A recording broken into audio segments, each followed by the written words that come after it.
Good morning to all of you out there. Welcome to the program agenda. I'm your host, Cito Beltran, and please do join us today as we tackle new topics, more interesting topics, and para po sa inyong mga nakakulong, mga katulad kong IATF detainee, manood na lang po at matuto dahil medyo talagang mukhang wala tayong paglalagyan kung hindi sa tahanan. Today is, ano nga ba today? No? Kasi ang pagkakaintindi ko, today is April 30. Pero mukhang yung team agenda behind by 24 hours o advance ako by 24 hours. Di ba Biyernes today pagkakaintindi ko? Anyway, it's one of those days when you kind of lose track of the time, of the date, etc. But in any case, you are still watching Agenda, and you are watching us via Signal TV channels 8 and 250 for high definition, as well as on Facebook.com/OneNewsPH. You can also watch us via YouTube. Just enter One News PH. And kung kaya naman, kung may oras, kung hindi kayo makapanood sa bahay, you need to watch us on the go. Please download the Signal TV Play app, Signal Play app, and malalaman ninyo yan. Ano? Okay, so ngayon po, today po babalikan natin si Dr. Jaime Almora ng Private Hospitals Association kasi pag-uusapan last week medyo kinapos tayo sa oras. This week, today, Friday, April 30, we will try to catch up with Doc Jaime Almora, regarding the state of hospitals and healthcare in the Philippines at ano ba ang naging dahilan kung bakit tayo kinapos ng mga hospital, kwarto, kama, ICU at ng mga nurses. Doc Jaime Almora was already giving us a lecture last week on how it all started. Nag-umpisa raw dun sa dahil sobrang dumami ang mga nursing school, may mga walang hiya na mga diploma mill na nagtayo ng nursing school pero wala namang natutunan yung mga estudyante, hindi pumasa sa sa PRC, Professional Regulatory Commission, yung sa nursing board. And ang naging reaksyon ng CHED ay sinara yung mga eskwela. Merong mga mahinang eskwela, sinara rin yung mga eskwela. And while it seemed logical, what the consequence was disastrous because biglang kumonte ang populasyon ng nurses na grumagraduate. And then after that, there was also the K-12, etc. And yun naman, na-delay naman yung pagtungtong ng mga nursing students sa kolehiyo at paglabas. So ngayon pa lang daw yata dumadami. And then, of course, yung constant export natin ng mga nurses abroad. So, tapos yung mahina pa yung sweldo, etc., etc. So, nagpatong-patong. And of course, sa mga hospital naman, alam niyo po, parang pinauso ng mga ilang politiko yung privatization and mga government economies. Parang they wanted to paint such a beautiful picture of government financial management so that they encourage the private sector to get into the business of running hospitals, which is good if there were a lot of private sector investors who really want to get into the business. Ako, may mga nakausap akong mga big time po. Sinabi nila, Cito, mga isa lang, dalawa lang kami siguro kasi masyado ring masakit sa ulo magpatakbo ng hospital, lalo na ngayon. And what happened with that policy of, getting private sector or privatization of hospitals is that no new hospitals were built. They were simply taken over. In the meantime, government did not. So, ayan po, pag-usapan natin ni Doc Jaime Almora. And then, after Doc Jaime Almora, we will interview Dr. Bernadette Arcena. Siya po isang psychiatrist. And magtatanong ko, Sito, bakit? may sayad ka na ba? Matagal na po akong may sayad. Kanya lang, the reason why I would like to speak with a psychiatrist, a real expert, is this. I just spoke to a mayor. I spoke with the mayor yesterday, and hindi ko muna po masasabi kung sino siya. Pero he shared with me their problems. He said, we have serious problems with the kids, with the juveniles. Kasi ang nangyayari raw, walang paglagyan yung mga bata, lalo na dun sa mga medyo mahihirap na lugar, maraming mga pasaway tumatakas na ng bahay. They are skipping home, they're getting out of their home at night, etc., and just getting into gangs, getting into street fights, and getting into crime. In fact, to get my attention, he told me, I have a kid here, a 14-year-old kid who is charged with 4 different counts of rape. In other words, parang serial rapist at 14. And when you analyze the situation, sabi ko, anong ginagawa ng pulis? Anong ginagawa ng magulang? Sabi sa akin, bro, wala nang magawa ang pulis at ang mga magulang. We can only do so much. How do you contain thousands of kids that you cannot even throw in jail? You cannot punish, etc., because they're minors. And the basic problem is all of these children are languishing. Kumbaga nagdudusa, nabuburo sa mga tahanan, tinotopak, nabuburyong. Okay? We have this word buryong, going bananas for prisoners. What makes our children different if they are languishing at home for 1 year and 1 month? It is an issue that the IATF is not addressing. It is an issue that even the President of the Philippines is just sweeping across the table, wiping off the table, and saying, hindi, para sa kabutihan ninyo. Well, the problem now is creating new problems. So we will carry on with our interview on that matter and other matters. But first, let's go into the front page of the Philippine Star. Gandang umaga sa mga kakosa ko sa Philippine Star.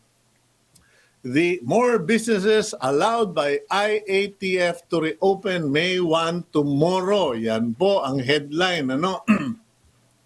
The Interagency Task Force or IATF has allowed the reopening of more business establishments tomorrow, May 1. These include beauty salons, barber shops, nail spas, which will be allowed to operate at 30% capacity. Restaurants are allowed to resume their indoor dine-in services at 10% capacity. Meanwhile, Metropolitan Manila Development Authority Chairman Benhar Abalos has called for a review of protocols, particularly for businesses, so the country can better stop transmissions of the COVID-19, especially with new variants in play. Chairman, testing, 1, 2, 3. Yun po yung problema, testing. In other news, the Bureau of Fisheries and Aquatic Resources, or BFAR, urges fishermen to continue fishing in the West Philippine Sea.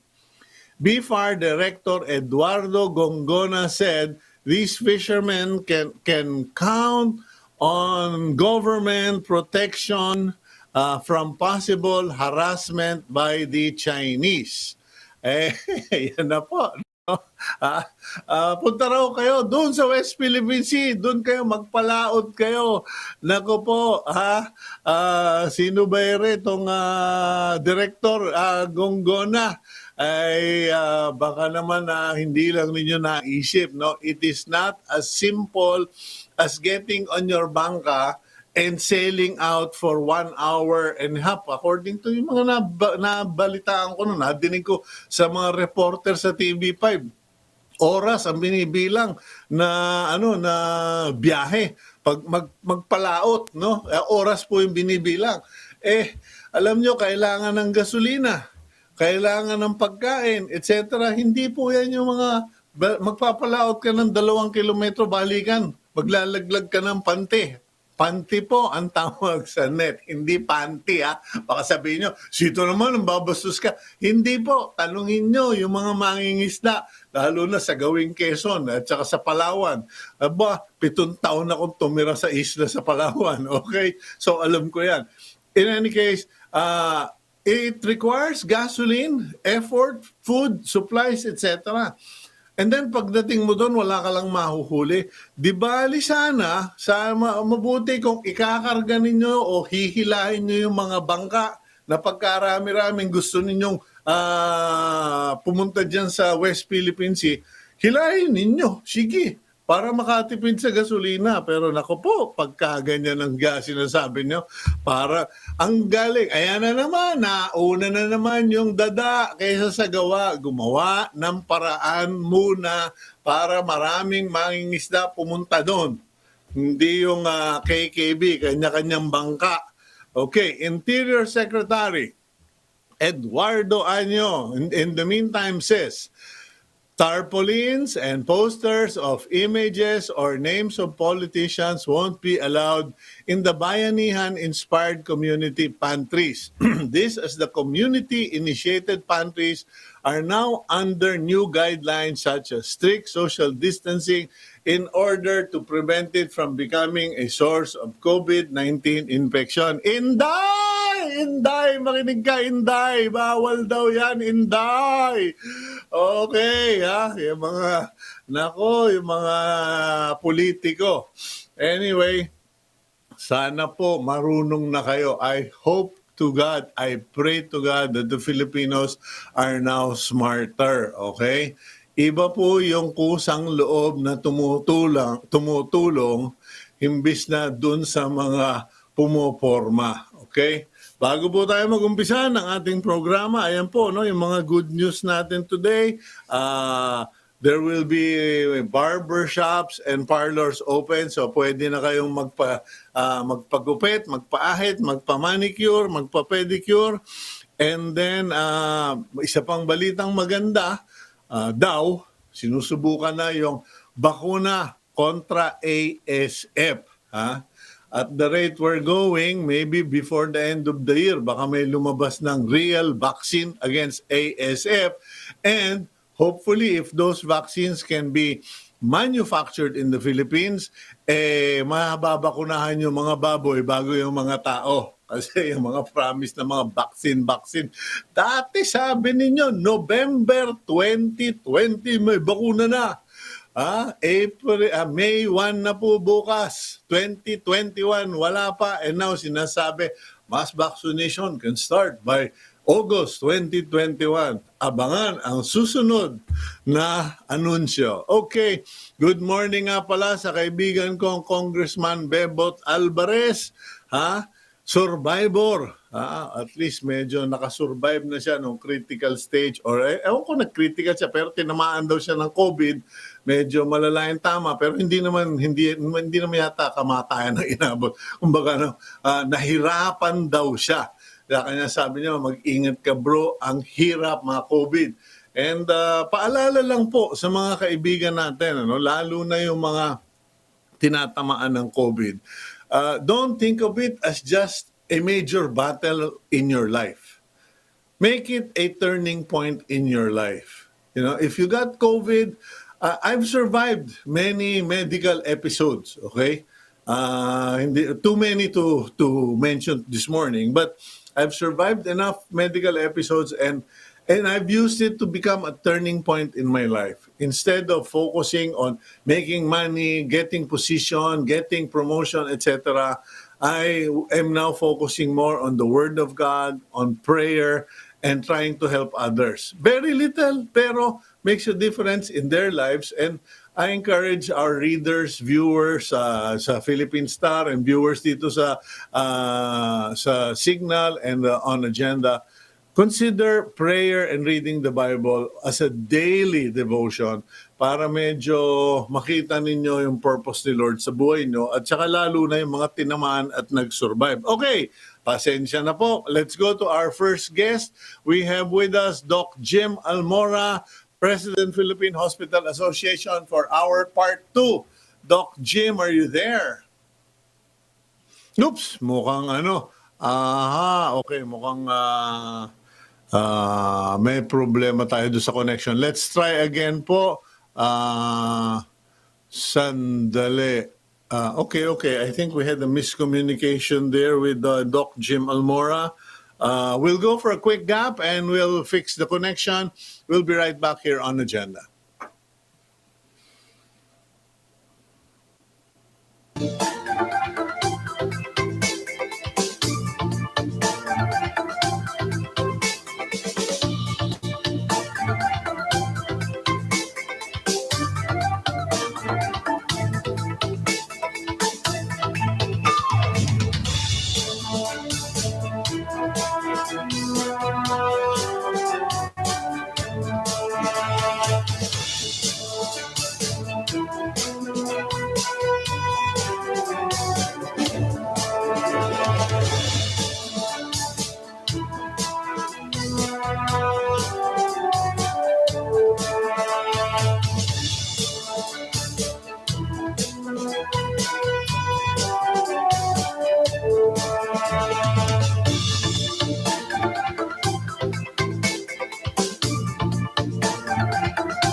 Okay, we're back here on Agenda. I'm your host, Cito Beltran, and you are watching us via Signal TV, channels 8 and 250, with the support of PLDT Home Only Fiber Internet. Okay, let's go to Doc Jaime Almora. Doc Jim, good morning, sir. Good morning, Cito. Good morning. Okay. Lakay, part 2 na tayo nung lecture mo for regarding the why we are where we are in terms of healthcare. Nung huli tayo nag-usap, sabi mo, meron tayong, ano ba yung mga itis na sinabi mo? Financialitis, personalitis, tapos mental itis. Okay? Sinabi mo yung kung bakit naubos na ang mga nurses sa Pilipinas dahil nga sa mga policies, corrections, and consequences. Now, itong financialitis, pakilinaw mo nga kasi maraming tao ang impression, kayong mga may hospital, limpak-limpak na salapi ang kinikita nyo. That you guys are just earning so much, profiting from the misery of patients, etc. What's the reality? Could you explain this to our viewers? Okay, sa financialitis, Cito, at saka yung tanong na yung kumikita ng limpak na limpak ang hospital. Ganito ang question. Ang hospital, may mga gamit dyan sa loob. May mga equipments, may mga supplies, may medicine. Ang pinakasimple diyan, mga surgical tape, mga bulak. Wala kahit isa sa loob ng hospital, yung supplies niya, ginagamit niya medically, na ginagawa dito sa Pilipinas. Imported items lahat yan. Kahit bulak, cotton balls, kahit yung tape, yung surgical tape, yung mga pang sutures. Wala kahit isang item sa ospital except kahit linen. No, yung mga damit, wala naman tayo gumagawa na ng mga tela natin dito. Siguro lang ang ginagawa natin yung unan, yung foam siguro ginagawa diyan sa Mandawi foam at saka okay. Pero walang single item para sa medical use na ginagawa sa Pilipinas. Imported lahat 'yan. Ibig sabihin dollar denominated. Kung ano yung presyo ng bulak dito sa Pilipinas, yan din ang presyo ng bulak dun sa Amerika, sa Saudi Arabia. Kung ano yung presyo ng surgical tape o yung gasa o ibang equipment dito sa Pilipinas, ay ganun din ang presyo in dollar term doon sa Arab countries, sa mga Western countries. Okay. So ibig sabihin, yung capability ng mga tao doon sa mga Arabo at saka European, saka American, yung capability to buy is much affordable sa kanila mga yan. Sa atin, mas mataas. Pare-parehas lang naman ang presyo niyan, dollar denominated yan. Okay, ano yung nasa hospital na hindi dollar denominated? Ito ay yung manpower. Ito yung mga trabahador na nagsusweldo batay doon sa buying capacity ng Pilipino. Pero remember na ang hospital ay hindi pangkaraniwan na opisina. Pag sinabi natin sa mga opisina ang isang araw, nagtrabaho ka ng isang araw, ibig sabihin nagtrabaho ka ng 8 hours. Sa hospital, ang isang araw ay equivalent to 3 days. Kasi 8-hour shift, 3 shifts a day. So 3 days sa ordinary service yan. So extensive manpower dahil 3 shifts palagi yan. Okay. So, ang ibig mo sabihin, kasi sa opisina, papasok kami alas 9, uwi kami alas 5. Sa hospital, may papasok ng 9 to 5, may papasok ng 3 to 10, may papasok ng something, ewan ko, hindi ko na alam kung ano yung shifting ninyo. Okay. 8 to 4, 4 to 12, 12 to 8 yan na shifting. So palagi ang position, 3 palagi. So pag papunta ka sa hotel, mag-asikaso sa'yo, mga hindi trained, mga kahit high school graduate, pwede na. Hindi kailangan marami ang sweldo. Pero nakita mo naman ang rate sa mga hotel. So sa isang gabi, bayad ka ng mga 5,000. Sa hospital, babayad ka lang mga 2,000, 1,500. Sa ward ka, nasa 1,000 or less than 1,000. Pero nag-aasikaso sila doon, hindi panay mga degree holder yan. Panay mga professionals. May mga bachelor's degree mula sa nurse, sa medtech, sa pharmacist, sa radtech, lahat yan, mga professional lahat yan. So iba ang paswelduhan. So expect mo na yung Pilipino ay mas bababa yung per capita income niya doon sa mga Arabo at saka Amerikano. Therefore, ang cost of services, ang talagang mura lang ay yung manpower dahil yun lang yung nakapeg doon sa Filipino rate, doon sa Filipino rate. Kaya kaya yung mga nurses natin, may mga opportunity sila na pupunta sa abroad para mag-earn ng dollar, para mas malaki yung kita nila kaysa sa Filipino rate. Yun ang isa sa mga reason, yung pagmamigrate, kung bakit tayo naubusan ng tao at nagkaroon tayo ng personalities. So, from financialities, related yan sa personalities. Dahil may opportunity sila doon eh. Now, ito ngayon yung magiging problema. Dahil pag yung gustong mangyari na itaas, which kung titignan natin ay sa per capita income. Kasi ang magbabayad sa private hospital, ang magbabayad kasi niyan, pasyente naman, hindi naman yung hospital eh. So kung ano sweldo na ibibigay, kukunin sa pasyente yan. So kung magbibigay tayo ng dollar denominated na pasweldo, I expect mo dollar denominated din yung sisingilin natin. So wala nang peso denominated sa hospital. Meron bang price control sa mga singil ng hospital? Kasi alam ko sa mga primary goods, mga essentials, may price control. Pati sa sweldo, mayroong wage level sa mga regional boards.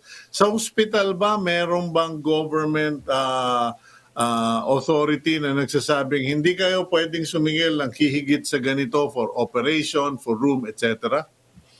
Napakarami yan. Yung Cheaper Drugs Act, di ba? May law tayo, Cheaper Drugs Act. Tapos pati sa generics law, nandyan yan. Ngayon, mayroon yung universal healthcare ngayon. Meron na ring provision yan. Napakadami na nilabas na batas para i-control yung presyo ng gamot at saka supplies. Now, ang reality kasi nandyan. Paano mo ibaba? So kahit sa dami ng batas, yung market forces still will try to find its own level. Remember kung pag private hospital ang pinag-uusapan, they are like any other business. It is the market force services that will determine the prices, di ba?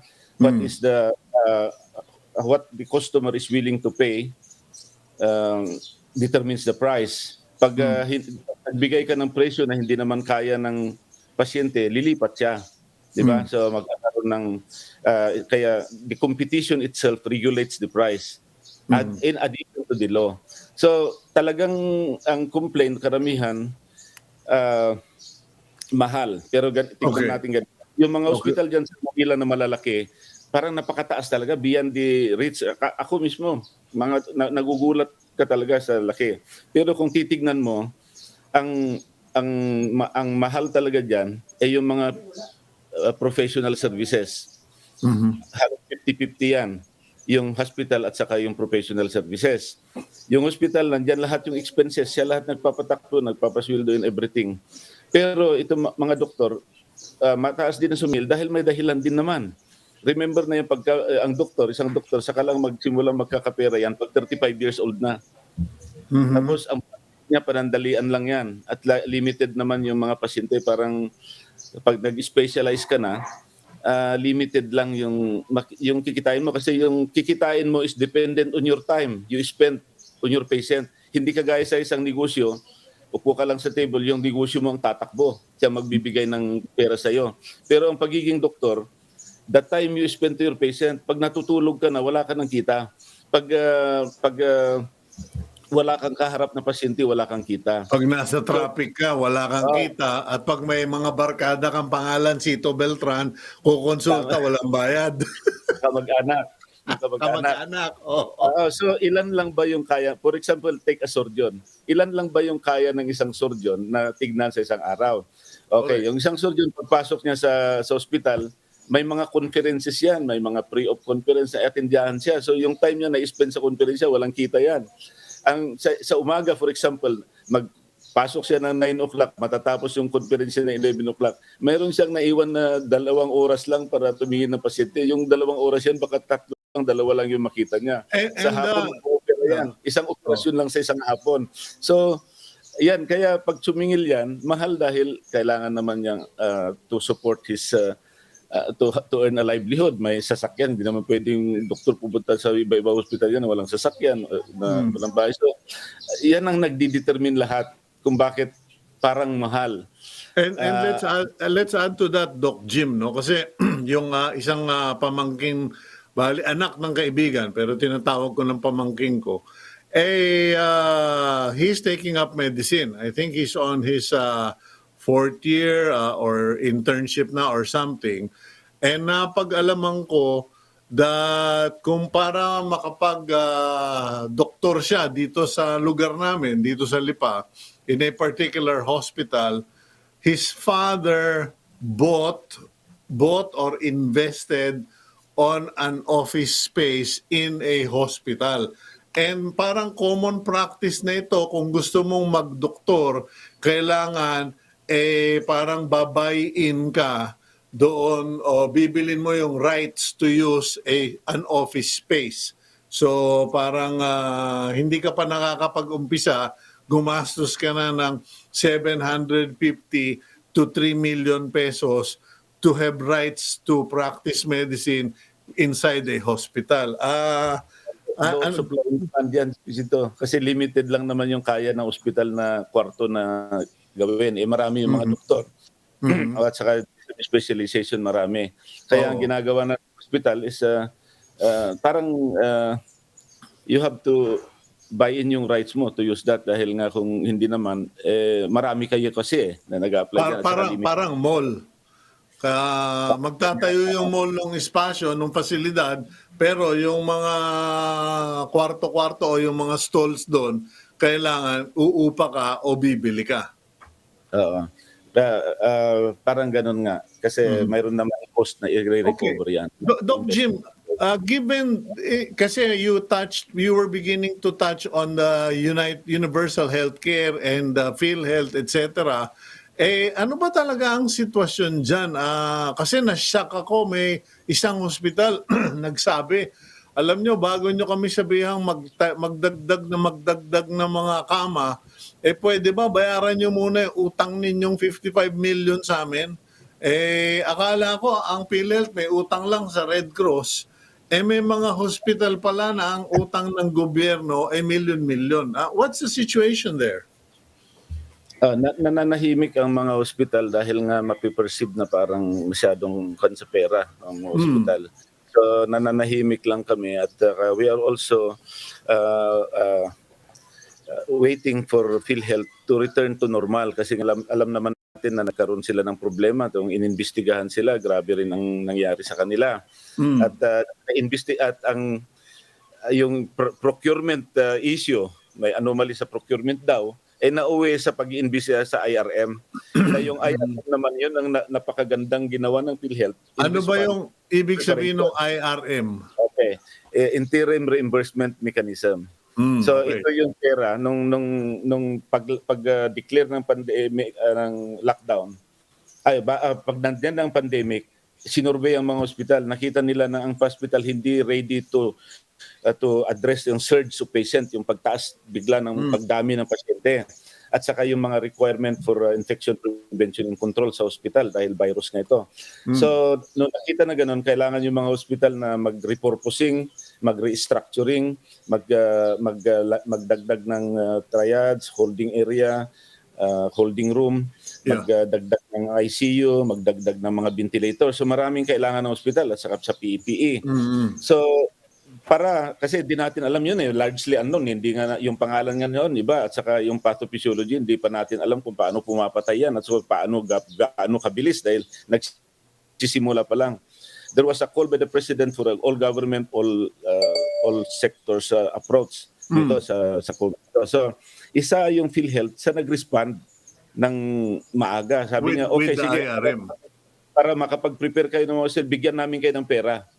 Bigyan namin kayo ng pera para maihanda nyo yung hospital nyo. So kasi, that was down to 3 minutes lang tayo, Doc Jim, para umaba. No? Pero, okay. So, IRM was, kung usapang kanto, in advance, nagbigay ng advance yung gobyerno. Bawal daw, sabi ng COA. Yun lang ang diferensya. Ayun. Bawal daw dahil advance, wala sa gobyerno ang advance payment. Pero sa alam mo, walang anomaling nangyayari kasi kailangan naman i-account lahat ng mga pera. Kaya kami nananahimik dahil inaantay namin na magsabi sila na may anomaly. So sabi na, okay, baka nga naman may anomaly. So tahimik tayo pero dapat magsalita na kami, sabihin namin na wala, okay naman yan, maganda naman yung IRM, pero sabi namin baka nga naman hindi natin nalalaman na anomaly. So nagtagal yung marami nang na-suspend, marami nang nag-resign sa PhilHealth. Wala namang lumabas na anomaly diyan sa IRM na yan. So as a result, nagkaroon ng problema nga sa PhilHealth. So tumahimik na lang kami na yun siguro dahilan. Kayo ba sa Philippine Hospital Association, kayo ba gumawa ng sarili nyong pagsusuri, investigation, or at least nagtanong ba yung grupo ninyo, yung authorities, kung merong anomaly? Ayun nga yan, alam mo naman sa usap-usap namin, nag-iusap kami, wala namang nagsabi na mayroong ngang anomaly, mayroong ngang taga-PhilHealth na nanghingi. Wala naman. So, nasaan yung anomaly? So, yun, those are things, for every action, there's an opposite and equal reaction, sabi nga. So, pinahirapan mo yung PhilHealth, naghirap nga, ayun, nadamay na tuloy kami. Okay, what is the impact, quickly na lang, Doc Jim, what is the impact of this, action and reaction, yung consequence? Nung tinanggal yung IRM, ano ang naging tama sa healthcare and hospitals? Noon tinigil yung IRM dahil nga nagkaroon ng investigation, ang processing ng mga papers naman, dahil nagkaroon ng mga problema na sa loob, nag-personalitis na rin sila doon sa loob. So parang humina yung processing at saka aywan ko, yun na hindi namin tinatanong namin, ano ba talaga ang dahilan na hindi nyo binabayaran kasi hindi sila nagbayad mula simula. Pero lately, yun ang good news naman, dahil dito sa bagong mechanism, may nabayaran na dyan sa Metro Manila na pangilan-ilan. Pero kailangan applyan mo. Ikaw na naniningil, kailangan mag-apply ka muna ng application para makasingil ka. Kung hindi ka mag-apply, hindi ka babayaran, parang ganon. So, yun nga nangyari. Hindi namin alam kung anong dahilan hindi sila nagbabayad. naipon na dyan. Ang pinag-uusapan natin dito kasi hundreds of millions. Sa isang hospital, 1.2 billion. Yung malaking hospital dyan sa Manila. Merong 700 million, may 500 million, may 70 million, 75 million. Basta nasa tens of millions to hundreds and thousands of million ang pinokolekta. Nagsimula they came up with the DCPM, Debit Credit Payment Mechanism, parang IRM, pero ito kasi hindi na advance. Nandyan na kasi yung kukolektahin mo, pero a-applyan mo na lang 60% ibabayad sa'yo. Then later mag-reconcile kayo ng accounts. Parang gano'n. Pero yung the way the undertaking is worded, parang ikaw na nanginingil, ikaw pa yung parang kailangan mag-apply ka para makasingil. Kung hindi ka mag-a-apply, hindi ka babayaran. Parang gano'n nangyari. Kaya maraming mga ospital na nagtataka kasi bakit gano'n? Ikaw yung nagpautang, ikaw pa yung parang mag-a-apply, maggagawa ng undertaking para kabayaran. Ayun, undertaking. So, pasensya na, Doc Jim, medyo mahaba talaga itong ating nag-usapan, but I think once again, you have given more information, at least naintindihan ng ating mga viewers na yung pagpapatakbo or operating a hospital is not as simple as operating an office or a store. And the costs, many of all the equipment and materials are imported. Again, this is something the DTI should really look into so we can develop new industries here related to hospital supplies, etc. So, well, Doc Jim, thank you for your inputs and let's stay in touch kasi marami kang naidadagdag sa kaalaman namin. Thank you very much, Doc Almora. Pwede tayo mag-usap din ng agriculture dito. Parehas tayo ng hilig. Ng agriculture, kahit buong araw tayo mag-usap. Okay, one of these days siguro. Thank you very much, Doc Jim. You're welcome. Okay. Yan po si Dr. Jaime Almora, President of the Philippine Hospital Association. And I just want to point out, no, medyo matatauhan din tayo pag nakikinig tayo kasi I didn't know. Akala ko marami dun sa mga bulak, local. Yung mga gunting, local. Karamihan nga naman pala puro made in China. Mabuti pa yung mga sastre, ano? Ako yung gunting ko, nabibili lang sa palengke dyan sa Lipa, pero wala na rin nun. Anyway, let's go for a quick gap. And when we return, we go to our next guest, Dr. Bernadette Arcena, who will hopefully can talk to us about mental state of juveniles, etc. here on Agenda.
Okay, you're back here on Agenda, and you are watching us via Signal TV, channels 8 and 250, as well as on Facebook.com/OneNewsPH through the assistance facility of PLDT Fiber Home Unlimited. Okay, Internet.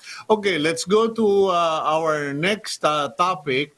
Ito po, no, medyo hindi masyadong napapag-usapan, but it turns out that many of the COVID survivors or those who experience moderate to critical COVID undergo or experience a psychiatric problem, mental disorder, or kumbaga ano na may epekto sa pag-iisip. And I think that is normal with many of those traumatic medical cases. When I had a spinal surgery nung nabali, well, lumutang yung aking spine. Nung bata ako, 16 years old. Many of my friends said that after the surgery, I became reclusive, withdrawn. Siguro naapektuhan ako doon sa gamot sa opera at saka yung 3 buwan kang nakahiga sa kama na hindi ka pwedeng umalis ng kama. Okay, now let's go to our next guest, Dr. Bernadette Arcena. She is a psychiatrist, and let's find out from Dr. Bernadette what happens when people go through such experiences. Dr. Bernadette, are you there? Hi, good morning, Cito. Okay. Good morning. Medyo mukhang nagiging serious concern ang mental I don't know how to call it Parang mental disorder ba? Kasi parang ang hirap i-categorize, no? But many people who experience moderate to severe COVID, may tama daw naapektuhan daw yung pag-iisip at least for 3 to 6 months. And then the other topic I'd like you to comment on is yung impact on the children and the seniors. Kasi may nakausap akong mayor kahapon, hindi ko alam kung we will actually get him on air. Pero sabi niya, Sito, we're having a crisis here with kids, with juveniles. Because tumatakas na ng bahay, naggagang, nanggugulo, at may mga nangre-rape pa na parang among children. So could you comment on the impact of the pandemic, the disease, and the actions on the population? Actually, Cito, there is a psychological burden brought about by COVID-19, no? Ibig sabihin nito, itself, no? Parang pag sinabi mong COVID, it is synonymous to death. Parang ang feeling mo, di ba, nandun yung, for example, if you are PUI, no? Feeling mo parang ang mga tao don't want to go near you. That's one. And second, there's always the concept na baka mahawaan ko ang family members ko. May mga researches kasi, no, that catered on the impact of COVID-19. One is the mga victims. Second, the families. And their capacity to accept, no? Actually, no, Sito, on the personal note, when I go to the COVID wards and patients were referred to me for psychiatric assessment, Sito, nakita mo talaga the depression is so touching, no? Ibig sabihin, nakikita mo, nararamdaman mo. Like for example, somebody who is able, sobrang active, nagkaroon ng COVID. May nakita akong isang patient, hindi na siya. One, ayaw niya nang mag-open ng eyes niya. Second, ayaw niya na makipag-usap. No? So the depression is really pulsating. Nandyan siya And also may nakita din ako mga pasyente, when they have the diagnosis of COVID-19, nagkakaroon sila ng psychotic break. So it is really real yung psychiatric effect Sito ng mga pasyente na may COVID. Okay, now I saw that in a documentary in Wuhan where the nurses literally were going from bed to bed and telling them, your family loves you, your daughter needs you. Parang hinihila mo yung pasyente kasi feeling niya yung isang paa niya nasa hukay na. But how do you pull people out of that state, Doktora? That's the challenge. Sito, that's the challenge. The way that I see patients in the COVID ward and the ICU, alam mo yung feeling mo na they really depended on you so much. Kaya, alam mo, saludo sa mga doctors and nurses, no? Who are, risking their lives to take care of the patients in the COVID ward and ICU. How are we going to take care of them? By telling them, okay, that ano yung current state nila, and that if there are improvement going on with their treatment, mas maganda na nararamdaman nila yun, nasasabi mo. So day-to-day accountability of what's happening to them, no, is very important. Lalo na I've seen a big difference, no, from a COVID ward and going to a non-COVID ward. Alam mo, nakikita mo talaga ang bilis ng progress ng pasyente na, you know, to be remaining positive, no, about their condition. So, laban lang, palagi namin sinasabi sa kanila, laban lang, andito kami, everything is under control. So the quicker you move a patient from ICU to a regular room, the faster they recover. I saw the big difference. I saw Okay. the big difference. Okay, now my next question is, and one of our viewers, Mr. Mon Isberto, alam ko sikat na tao itong si Mon Isberto eh. Dating ano ito eh, Vice President to ng Smart anyway, hindi kasi may pinoint out siya eh. Is it possible, Doctora, that because COVID attacks the internal organs also, lungs, Yes. liver, etc., is it possible that the the depression, the mental illness or impact is triggered because of the impact on the organs, or are these two separate things? Talaga bang iba yung tinamaan yung pag-iisip, iba yung tama sa katawan? We could not separate them. The mind and the body are in together. Aside from the physical symptoms of COVID, the mental state of a patient is really affected also. Patients may suffer from anxiety, depression, and problems in dealing with adjustment and coping. Napakahirap.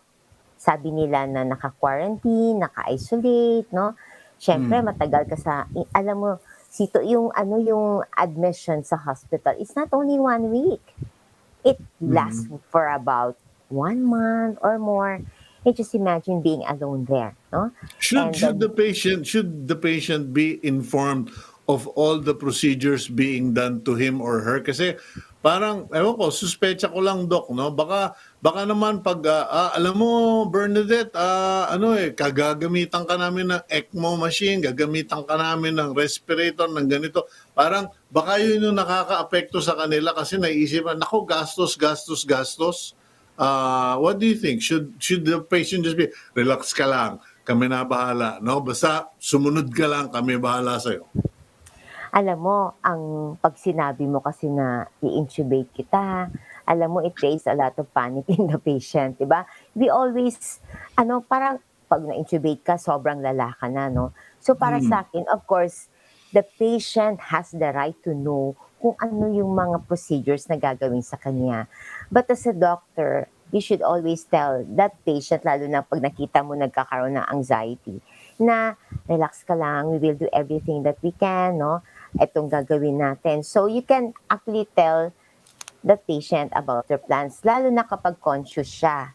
Pero syempre, pag sobrang hirap na dun sa lapses ng memory niya, syempre nakaka-apekto din kasi, no, yung COVID sa isip. So pag ganito, para sa akin, importante, you just assure them na we are doing this, no? Don't worry, ganito nang nangyayari ngayon. Pwede mo sabihin sa kanya na ganito yung oxygen mo ngayon.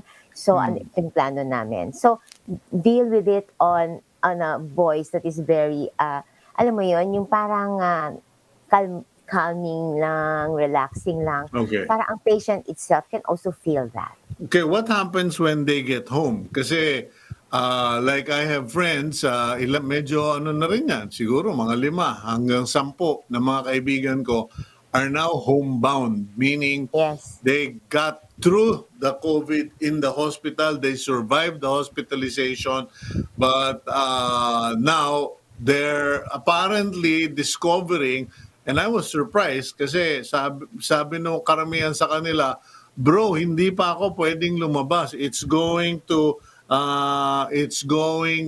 take me 2 months, 3 months to 2 years to fully recover. Before you answer that on what the family can do for Homebound Survivors. Let's go for a quick break, and when we return, pakisagot ngayon, Doc Bernadette.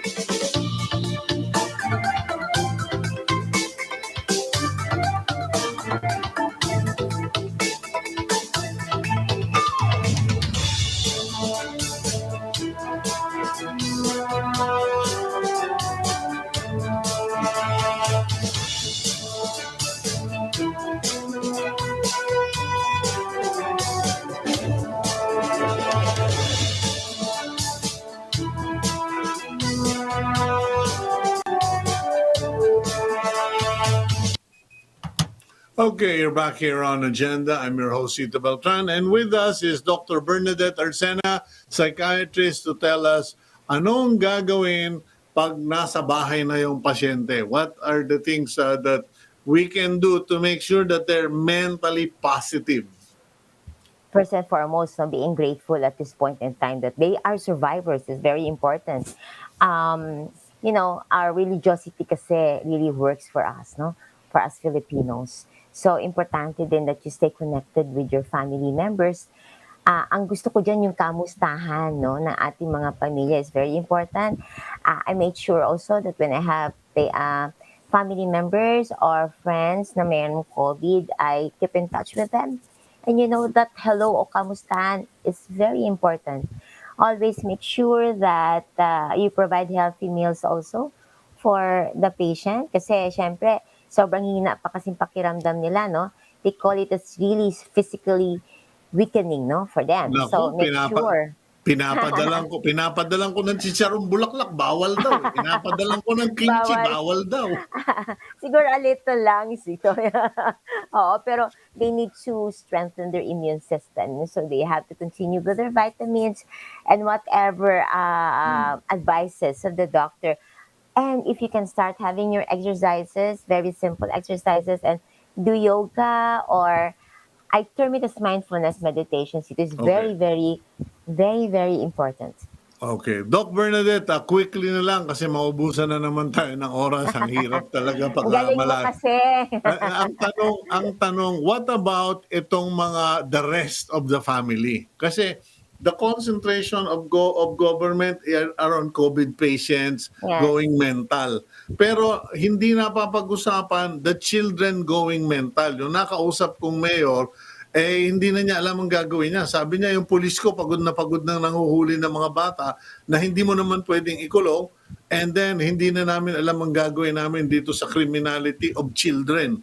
What can be done given that they are kept at home, detained at home?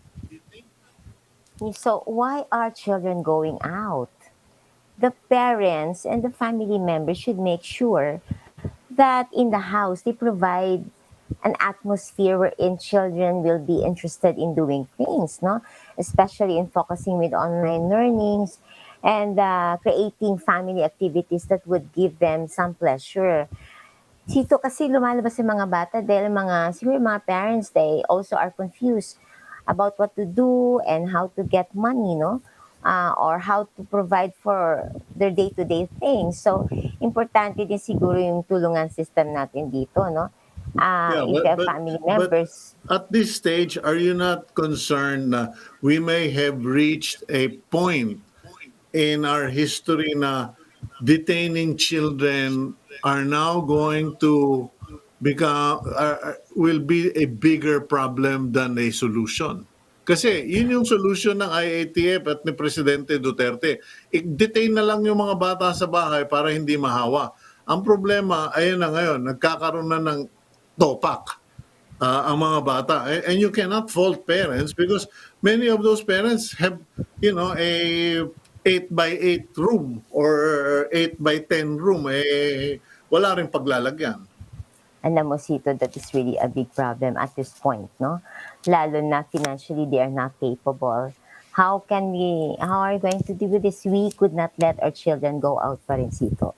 At this point in time, it's still very dangerous because children could not take care of themselves. Hindi lang yun. They could not sustain But mamaya tatanggalin nila yung face mask nila. are there no are you telling me that it is physically humanly impossible for Filipinos to supervise their children kahit sa playground lang or walk sa community? Kasi parang sabi nga nung mayor pare tinetesting naman namin sila kung matesting namin, sana payagan na lang mag-basketball para hindi tinotopak yung mga bata. Well, yes. 1 year and 1 month. What, Yes. last question, Doktora, what is the possible effect of 1 year and 1 month detention for children?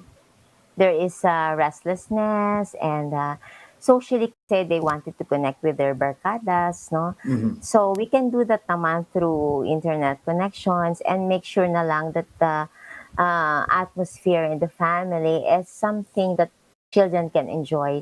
Mahirap talaga to compromise health for us to let them go out. I respect your position on that, Doktora. I guess you and I have different views of the matter. Kaya lang, medyo, alam mo, maski na yung sarili kong anak na 20 years old na nasa Yes. Holland, sinabi nila sa akin, yung mga tropa niya, na they are becoming suspicious and they don't trust authority anymore because of 1 year and 1 month of detention that you don't know why you're being detained, or even if it's explained to you, you cannot comprehend the rationale behind it. No, now anyway, Exactly. so I hope we all can come up with a solution to the problem Yes. because the children are suffering.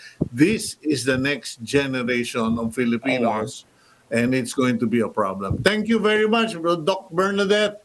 And Thank you. have a good day, Doktora.